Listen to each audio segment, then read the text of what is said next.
لیکن میرے عزیزو، آج وہ جاہلیت کا دور آ گیا ہے کہ اسلام کے کتنے سارے احکامات ایسے ہیں جنہیں مسلمان بھی کہتا ہے یہ خلاف مصلحت ہے،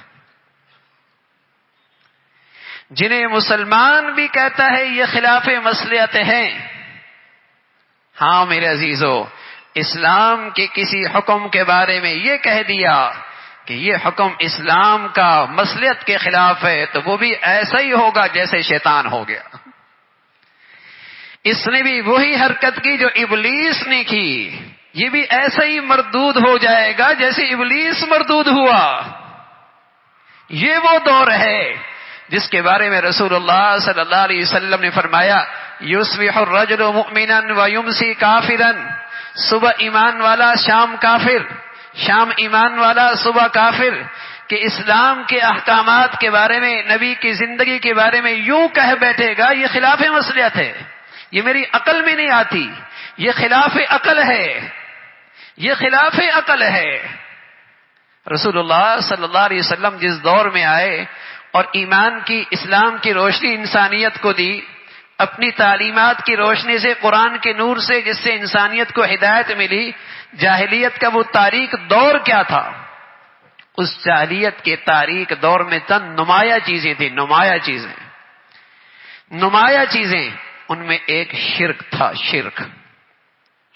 ایک شرک تھا۔ اس میں نمایاں چیز کیا تھی جسے قرآن نے کہا ہے اندھیرے کا دور، جاہلیت کا دور، شرک تھا۔ اور اس دور کے اندر کتے سے بڑا پیار تھا، کتے سے بڑا پیار تھا۔ رسول اللہ صلی اللہ علیہ وسلم جب مدینہ منورہ تشریف لائے، آپ نے فرمایا کوئی کتا بھی نظر آئے اسے فوراً مار دو، اتنی نفرت بٹھائی۔ پھر ایک وقت ارشاد فرمایا جو کالا اور سیاہ رنگ کا ہے اسے مار دو۔ پھر ایک وقت آیا جب نفرت بیٹھ گئی، اب آپ نے فرمایا اب کتوں کو نہ مارو، ہاں جس برتن میں یہ منہ ڈال دے اسے 7 مرتبہ دھو لینا، 7 مرتبہ دھو لینا۔ یعنی اتنی نفرت بٹھا دی اس کتے کی۔ جاہلیت کے دور میں اس سے محبت تھی، اللہ کے نبی کا دین آیا، اس سے نفرت شروع ہو گئی۔ حضور علیہ الصلوۃ والسلام ایک انصاری کے گھر جایا کرتے تھے، قریب میں ایک اور انصاری کا گھر تھا۔ اس نے یا رسول اللہ آپ میرے گھر میں نہیں آتے؟ فرمایا جس گھر میں کتا ہوتا ہے اللہ کا نبی اس گھر میں نہیں آیا کرتا۔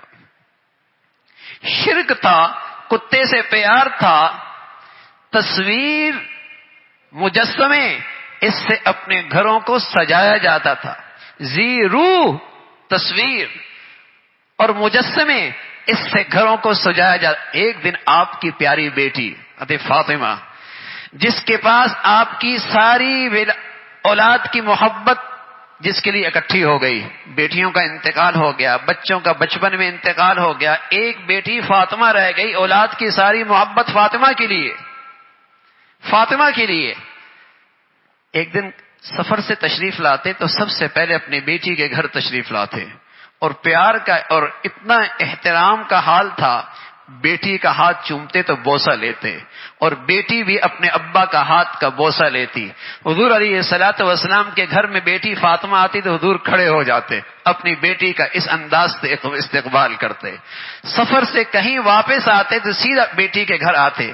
ایک دن تشریف لائے، باہر کپڑا لٹکا ہوا، اس میں ایک تصویر بنی ہوئی۔ حضور علیہ الصلوۃ والسلام نے دیکھا، آگے نکل گئے، پیچھے فاطمہ آئی، کہ یا رسول ابا جان آپ گھر میں نہیں آئے؟ فرمایا فاطمہ جس گھر میں تصویر ہوتی ہے اللہ کا نبی اس گھر میں نہیں آتا۔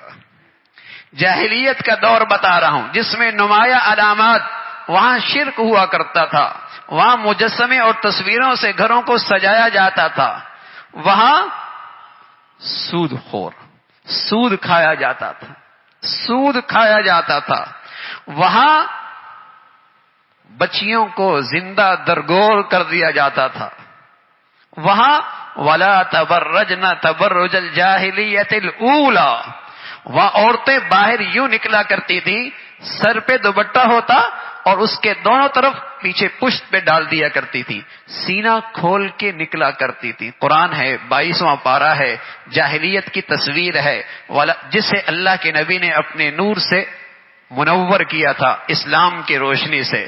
وہ تاریخ خیال تھے، اسلام نے مسلمانوں کو روشن خیال بنا دیا. وہ تاریخ خیالات خیال تھے جن کے ہاں جسم پہ لباس عیب تھا، دوپٹہ عیب تھا، حیا کی چادر عیب تھی. وہ تاریخ دور تھا، تاریخ خیالی کا زمانہ تھا. اللہ کے نبی تعلیمات لے کے آئے، مسلمانوں کو روشن خیال بنایا. تیری بیٹی حیا کی چادر اوڑھے، تیری بہنا حیا کی چادر اٹھے، تیری بیوی حیا کی چادر اوڑھے. رسول اللہ صلی اللہ علیہ وسلم نے حیا کی چادر دی. یہ روشن دور آیا رسول اللہ صلی اللہ علیہ وسلم کے زمانے سے. پھر کیا ہوا؟ اس زمانے میں عورت بے پردہ عریاں لباس کے ساتھ باہر نکلتی. یہ زمانہ جاہلیت ہے. پھر رسول اللہ صلی اللہ علیہ وسلم کے زمانے سے پہلے سود کھایا جاتا تھا، قمار جوا کھیلا جاتا تھا، شراب پی جاتی تھی. یہ قرآن نے اس جاہلیت کی تصویر ذکر فرمائی ہے. اسلام آیا ہے، میری نبی کی زندگی آئی ہے، ان سارے اندھیروں کو ختم کیا ہے. لیکن آج پھر دیکھیے ذرا دنیا میں اس زمانے جاہلیت کی کیا آج اندھیرے موجود ہیں کہ نہیں؟ ہر طرف یہ اندھیرے موجود ہیں.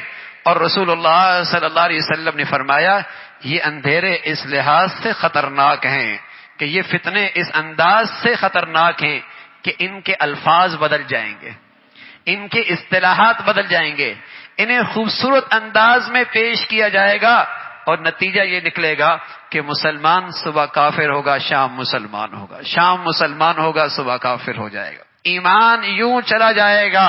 وجہ کیا ہے؟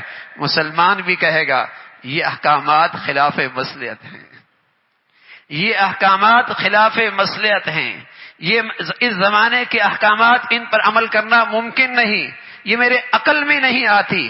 یہ وہ دور ہے میرے عزیزو جس کے رسول اللہ صلی اللہ علیہ وسلم نے نشاندہی کی اور انسانیت کی کشتی پار لگی، انسانیت نے فلاح پائی، کامیابی ملی قرآن کے نور سے، رسول اللہ صلی اللہ علیہ وسلم کی تعلیمات سے.